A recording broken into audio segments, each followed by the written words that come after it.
Hey guys, it's Rudy G Funk. Thanks for watching. Today I want to kind of talk about Carl Nassib. Now, I know it seems kind of weird after the draft and everything that's going on with the Browns. Why would I be talking about Carl Nassib? But I'll get to that a little later. I just kind of want to remind everybody, uh, a lot of good stuff that he's done up until now.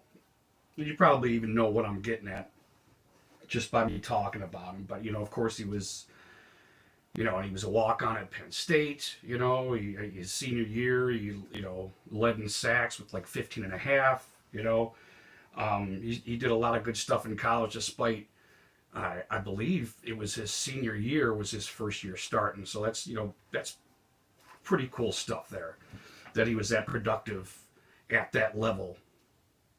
Um, and like I've said before, I really like all three of these drafts, and Carl Nassib was one of the reasons I like that. One of them that I liked that first draft. He seemed like a guy that Pittsburgh would get. You know,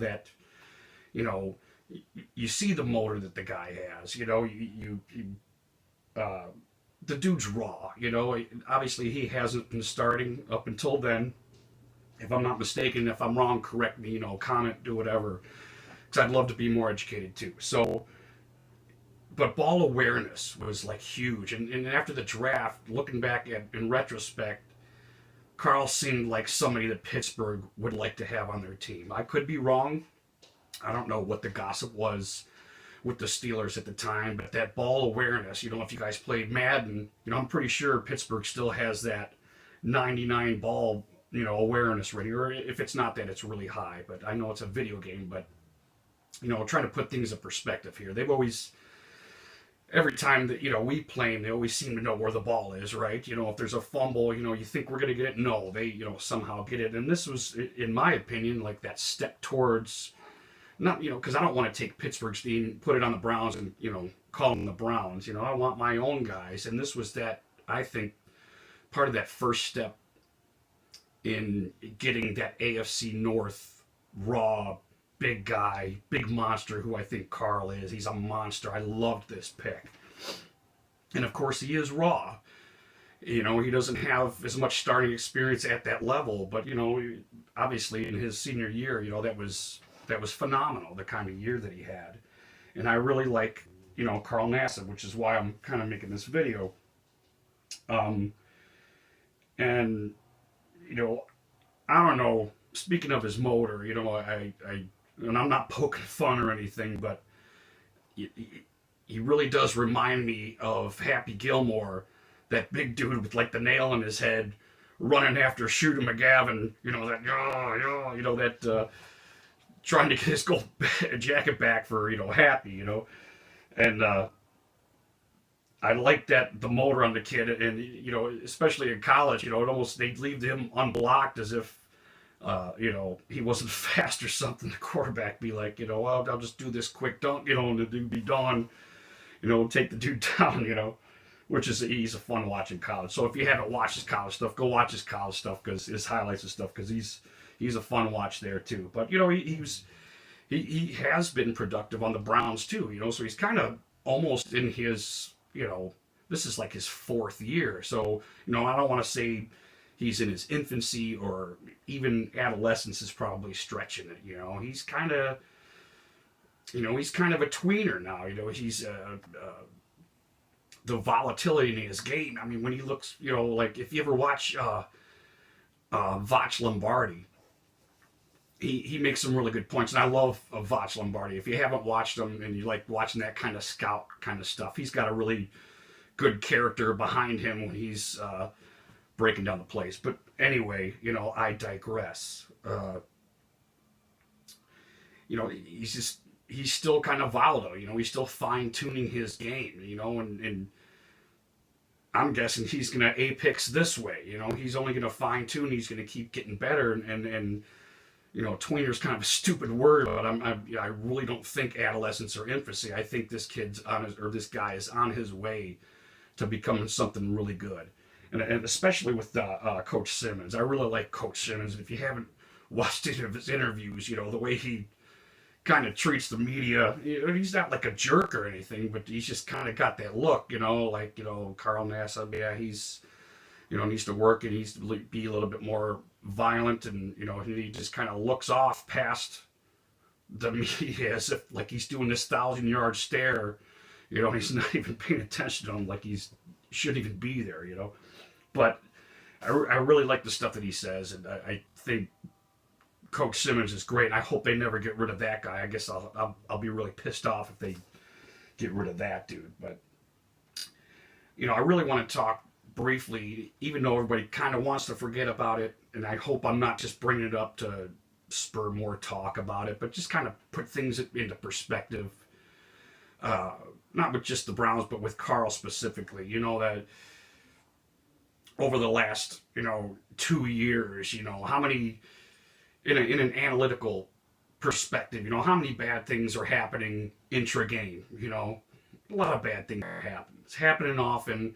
You get a bad thing, you get a bad thing, you get a good thing, you get a bad thing, bad thing, bad thing, good thing. I mean, however you want to numerically place it, you kind of get what I'm getting at here. So Carl's been pretty productive for us, even as a relief guy. I think he really did a decent job. Of course, he had the hand injury and stuff like that, which kind of moderated his play a little bit. And you got to remember, as the season's going on, all the teams are tightening up too, so it gets a little bit harder for somebody like even Carl, as he's working on his game. The rest of the NFL is tightening up their game, and it should be getting harder as the season goes, and that's how teams like the Browns, wind up in the position they're in, But back on the analytics, which is just kind of a, really amateur job that I'm doing. You have all these bad things that are always happening. Every once in a while, a good thing happens.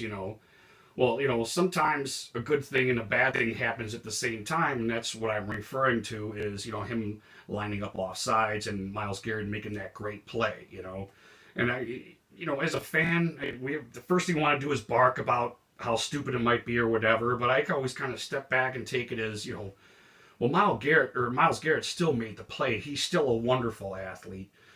And he still did what he did, and you saw when he had the ball in his hand running, it looked as though he was going to stop him, So, we want more of that from Myles Garrett. We want less of that from, Carl Nassib, which, I look back at his career at the Browns, and it's been a good one, and he's just getting started, But I also want to talk about the media and how they kind of treat him, and maybe even treat him is kind of a strong word. It's kind of like almost like they kind of forget about him, and that's what kind of made me want to do this video because, and I like Nathan Zagura and Matt.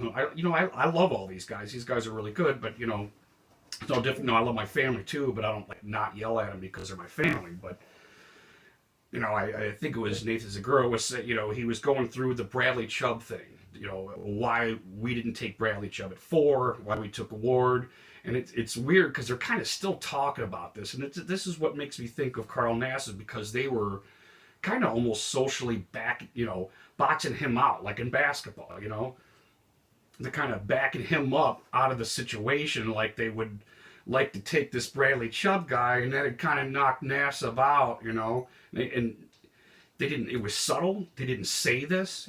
That's not what they said word for word. But Zagura was like, if we got Bradley Chubb, we still got, we got Ogunjobi, we got Myles Garrett, we got Ogba, Brantley, and then he goes to Matt William. Did I miss anybody? And Matt William goes, nope, you didn't miss anybody. And obviously they missed Carl Nassib, who,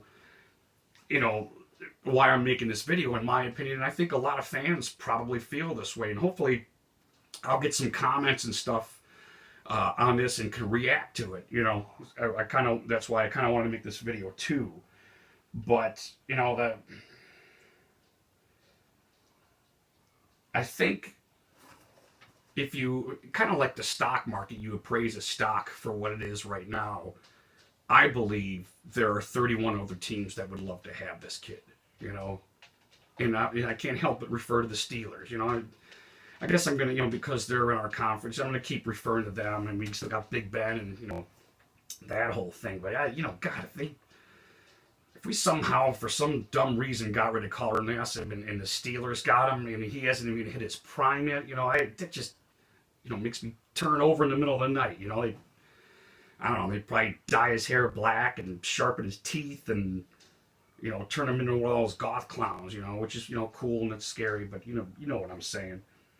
So I really want to keep this kid and kind of almost like a buy recommendation in stocks. I want to keep accumulating the kid. I want to keep buying this dude's stock because I think he's going to be really good. I mean, I think he's good, but I think he's going to get even better. And, just a little bit on the media and how they are. It seems like sometimes, and I mean the media as a whole, they feel when somebody comes into the draft, they feel the to kind of comfort them, almost like we're this. Sure, you did everything you did up until now, but we're kind of like this little insurance policy to help you kind of move along, almost like they coach you, like they protect you almost, like they're going to be your protector, even better yet, sometimes they're like, you ever been in a situation where you're with your girlfriend, or if you're a woman, your boyfriend or something like that, and some old man comes and starts to massage the shoulders and ask who you are and stuff like that, and you get that, they're kind of creepy, and Carl Nassib seems like he's the guy where the media kind of starts to massage his shoulders, and he's like, get the hell off me, you damn dirty ape or whatever. And, what kind of scar, they kind of remember that, it seems like, maybe I'm putting two and two together that isn't actual a problem. But, the dude kind of makes one mistake. And I'm not saying it's his only mistake. I'm just saying, obviously that they everybody kind of acts like he almost killed Myles Garrett, and I bet Myles, they're chums. He probably forgot about it, by the end of the day. But that whole media thing and why that might happen, where they're trying to push this guy out, it makes me think that it might have something to do with that. Well, he wasn't totally cooperative with the media. He didn't just open up and share his feelings, and all that garbage. So it just kind of reminds me of that, hearing Nathan and Matt Wilhelm talk about that I kind of felt the need to, not that he even needs me to stick up for him, because I'm not anybody, but, and I also kind of calm the fans down on it if they kind of got that lingering in the back of their head, he lined it up all stuff, that whole kind of thing it really kind of bothers me because I'm a fan of him, I still think he's a monster, So that's why I wanted to make this video, to kind of remind how sometimes the media is, how a lot of fan reaction is. Try to soften that a little bit, kind of pull back and get a perspective of who Carl Nassib is. Because I can't say enough about his parents brought up a good kid. And even his brother's not a bad quarterback. He did some good dink and dunk stuff against us, which some smart quarterback play. But anyway, I'm Carl. He seems like a kid that was brought up right. And I like his caution against the media. I think it's a good thing. It's a smart thing. You should always kind of be cautious of the media.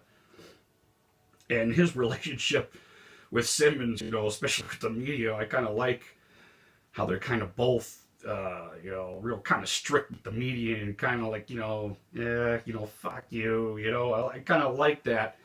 And I like the media at the same time, so I don't want to, I guess I kind of come full circle, and because I like our media guys. I like all, Ken Carman, Anthony Lyman, Grossi, Rizzo, all these guys. I really like listening to them, and it's more of just a disagreement type thing. And I'd hate for us to ever get rid of Carl Nassib.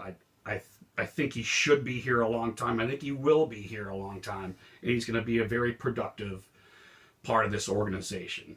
And hey, subscribe, comment, hit the little belly things. I got whatever that bell thing is. Appreciate you guys watching my stuff. I guess that's about it, man. God bless. Peace out. Rudy G. Funk.